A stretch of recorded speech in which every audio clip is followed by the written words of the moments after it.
Hello friends, कैसे हो आप सभी। आज की इस वीडियो में हम दुनिया के सबसे महत्वपूर्ण सवाल का जवाब जानेंगे, जो सवाल हमारे मन में सदियों से घूम रहा है, जिसकी खोज में हम पता नहीं कहां कहां भटकते हैं, जो सवाल हमें हमेशा परेशान करता है। आज हम जानने की कोशिश करेंगे कि क्या भगवान है, क्या ये दुनिया भगवान ने बनाई है, क्या इंसान को भगवान ने बनाया है या फिर इंसान ने ही भगवान को बनाया है। लेकिन इससे पहले अगर आपने हमारा रियल साइंस चैनल सब्सक्राइब नहीं किया है तो प्लीज आप इसे सब्सक्राइब कर ले, ताकि हमारे आने वाली वीडियो की जानकारी आपको मिलती रहे। चलिए जानते हैं।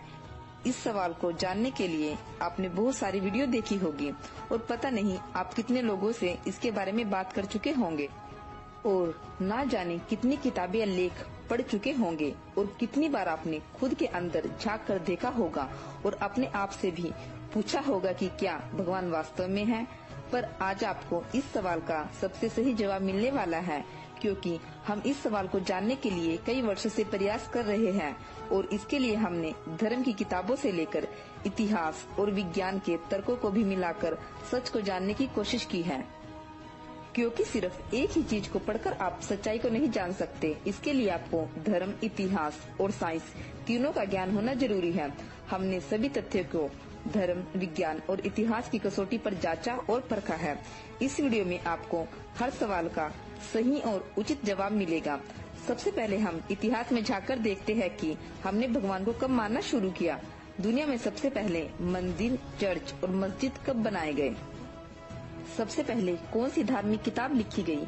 सबसे पहले कौन से देवी देवताओं और भगवान की पूजा की जाने लगी? अगर आपको यह लगता है कि हम हमेशा से ही ऐसे समाज में रहते आए हैं, हमेशा से ही भगवान को मानते आए हैं और मंदिरों में जाते आए हैं, तो आप गलत हैं। एक समय ऐसा था जब ना तो मनुष्य किसी समाज में रहता था, ना ही उसके अंदर संस्कार थे, ना ही वह ज्यादा बुद्धिमान था। अगर हम ऐसा कहें कि पहले मनुष्य और जानवर में ज्यादा फर्क नहीं था, तो यह गलत नहीं होगा। पहले मनुष्य किसी एक स्थान पर नहीं रहता था, वह भोजन की तलाश में इधर उधर भटकता रहता था। उस समय ना गांव थे, ना शहर थे, ना कोई समाज था। हम पूरी तरह से जंगली थे। हमारे पास पहनने के लिए कोई कपड़े नहीं थे। उस समय मनुष्य का धर्म की बातों से कोई लेना देना नहीं था। अब हम उस दौर की बात करते हैं जब मनुष्य ने समाज में एक जगह इकट्ठा होकर रहना शुरू किया। अब तक हमें जिन सबसे प्राचीन सभ्यताओं के बारे में पता चला है, वह है मेसोपोटामिया और हड़प्पा की सभ्यता सबसे प्राचीन सभ्यता है। हड़प्पा की सभ्यता लगभग 5000 बीसी पूर्व शुरू हुई। इस सभ्यता में ना तो कोई मंदिर था, ना कोई ऐसी भाषा थी जिससे कोई धार्मिक किताब लिखी जा सके। इस सभ्यता के जितने भी अवशेष मिले हैं, उनमें किसी भी देवी देवता या मंदिर के कोई सबूत नहीं मिले हैं।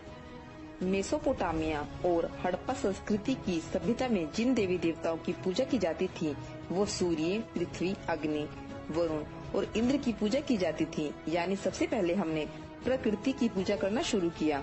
इनकी पूजा करने के पीछे का कारण यह था कि पहले के समय में इंसान सिर्फ नदियों, जंगलों या तालाबों पर ही निर्भर था और उस समय अकाल, बाढ़, महामारी और भूखमरी की समस्या सबसे ज्यादा भी थी। लोग इन सब से बहुत ज्यादा डरते थे और इनके पीछे किसी दैवीय शक्तियों के क्रोध को दोषी मानते थे और वो सोचते थे कि यदि हम इनकी पूजा करेंगे या बलि देंगे तो इनका प्रकोप कम होगा। उस समय इन शक्तियों को अलग अलग नाम दिए गए और इनकी पूजा करना शुरू की गई। वरुण देव, इंद्र देव, सूर्य देव, पवन देव, धरती माता इत्यादि। उस समय के लोग बहुत ज्यादा भोले थे और अंधविश्वासी भी थे। वो प्रकृति से बहुत ज्यादा डरते थे और उन्हें हर वक्त डर रहता था कि कहीं ये शक्तियाँ उनसे नाराज ना हो जाएं। वो इन्हें मनाने के लिए तरह तरह के उपाय करते रहते थे। जैसे आज भी गांवों में बारिश ना होने पर यज्ञ हवन किया जाता है, ग्रहण के वक्त दान दिया जाता है। यानी सिर्फ डर और अज्ञानता की वजह से हमने पूजा पाठ शुरू किया। यह सब हमने तब किया जब हम एक समाज में रहने लगे। अगर हम बात करें तब की, जब हम सिर्फ जंगली थे और आदिवासी थे। उस समय ना कोई भाषा थी, ना कोई नियम और कानून थे, ना कोई सत्य असत्य था, ना कोई पाप पुण्य था। उस समय सिर्फ हमारा एक ही मकसद था, वो था अपने आप को किसी तरह जिंदा रखना, अपनी भूख मिटाना और जंगली जानवरों से अपने आप को सुरक्षित रखना। उस समय हम अपने बीमार और लाचार बच्चों या बूढ़ों को भी अकेला मरने के लिए छोड़ देते थे। उस समय संस्कार नाम की कोई चीज नहीं थी। हम अपनी माँ बहनों के सामने बिना कपड़ों के घूमते थे, क्योंकि उस समय कपड़े नहीं थे। उस समय क्या आप सोचते हो कि कोई भगवान नाम की चीज थी, या कोई धार्मिक किताब थी, या मंदिर मस्जिद थे? नहीं, बिल्कुल भी नहीं। उस समय सिर्फ जंगल राज था। जब हमने समाज में मिलकर रहना शुरू किया, उस समय भाषा का जन्म हुआ, क्योंकि जब हम मिलकर रहने लगे तो हमें दूसरों की जरूरत पड़ने लगी और एक भाषा की जरूरत महसूस हुई। इस समाज को ठीक ढंग से चलाने के लिए कुछ नियम कानून बनते गए और धीरे धीरे हमारे अंदर संस्कारों का जन्म हुआ। बाद में यही नियम कानून और संस्कार मिलकर एक धर्म में बदल गए। हड़प्पा संस्कृति के दौर में लोग बहुत ही कम धार्मिक थे। उस समय ना कोई मंदिर था, ना कोई धार्मिक किताब और ना ही कोई मैच्योर लैंग्वेज थी।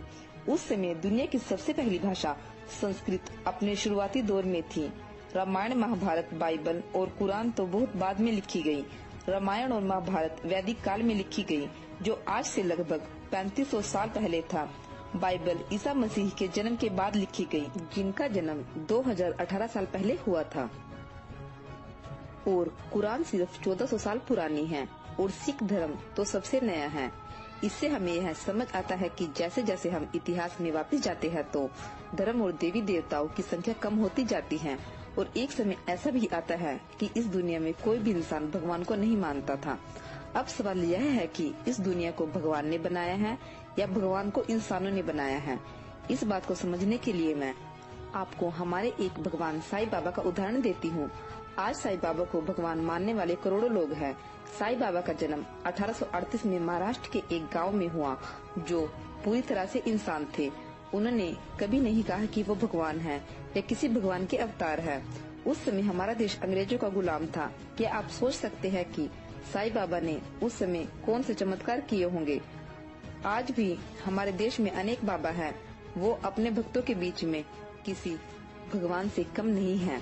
पर क्या आपको लगता है कि वो सच में भगवान है, या इनमें कोई ऐसी शक्ति है जो हमारे अंदर नहीं है? वो भी हमारी तरह ही इंसान है, बस कुछ प्रवचन देते हैं जो हमें अच्छे लगते हैं और हम ऐसे लोगों को भगवान मानने लगते हैं। साईं बाबा के करोड़ों भक्त हैं। कोई उसे शिव का अवतार बताते हैं तो कोई सबसे बड़ा भगवान। क्या आप सोच सकते हैं कि ऐसे भगवान हमारे देश में पैदा हो सकते हैं जब हमारा देश गुलाम था?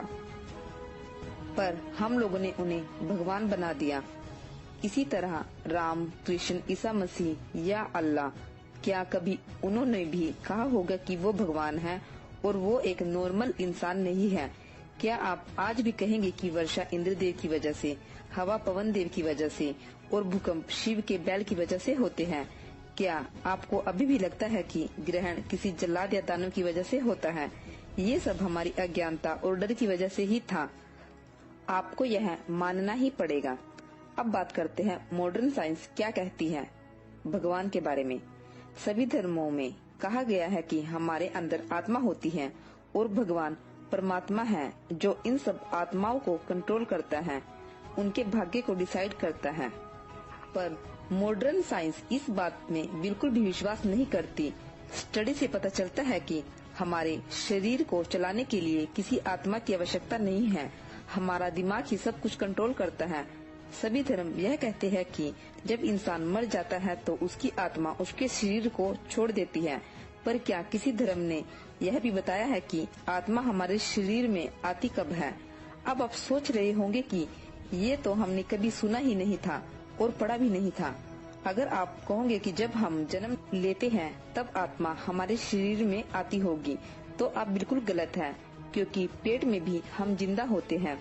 अगर आप सोचते हैं कि जब हम माँ के पेट में पूरी तरह से मानव शरीर के रूप में विकसित हो जाते हैं तब आत्मा आती होगी, तो भी हम गलत हैं।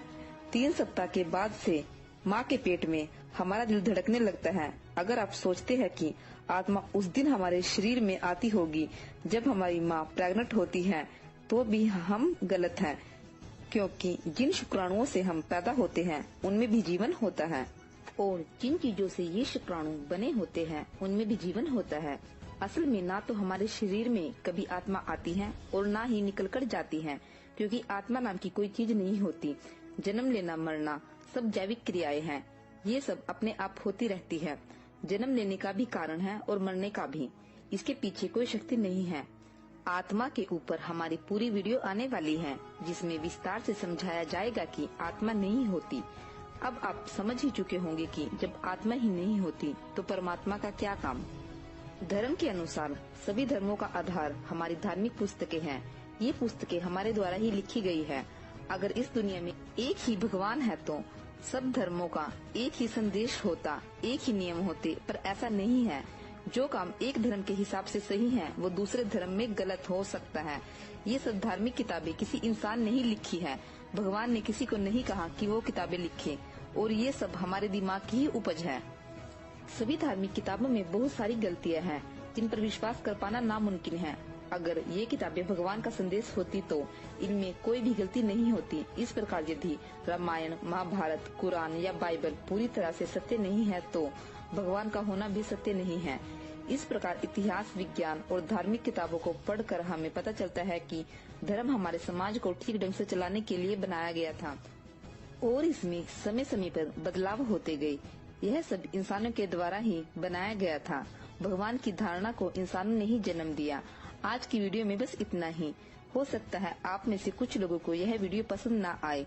हमारा मकसद किसी भी धर्म और समुदाय की भावना को ठेस पहुंचाना नहीं है।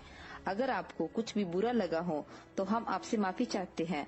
अगर आपको यह वीडियो पसंद आई है तो प्लीज आप इसे लाइक करें, शेयर करें और सब्सक्राइब करना ना भूलें। और आप सबसे रिक्वेस्ट है कि हमारी अगली वीडियो जरूर देखिएगा। उस वीडियो में हमने विस्तार से आत्मा के ना होने की हर जरूरी जानकारी दी है।